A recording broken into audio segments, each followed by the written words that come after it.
So I'm David Lawrence. I'm the founder and CEO of Vine Resources. We're a tech, media and telecoms recruitment business based in London Bridge, turning over about 5 million, working with clients across Europe, both in contract, permanent and some retained.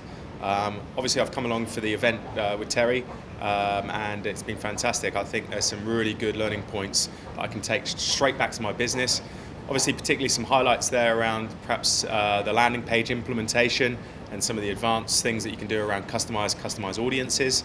Obviously following through with that automation as well, even down to the basics of putting in that sales script process and looking at all the different avenues of marketing and how you can attract those candidates to bring them into your funnel without increasing necessarily the need to have more sales staff to generate new business.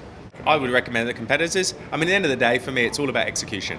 So you can come on the course, you've got the opportunity to execute if you follow through with it. There's some great content. I would recommend it to people who've either got a permanent contract business or a search business and want to grow.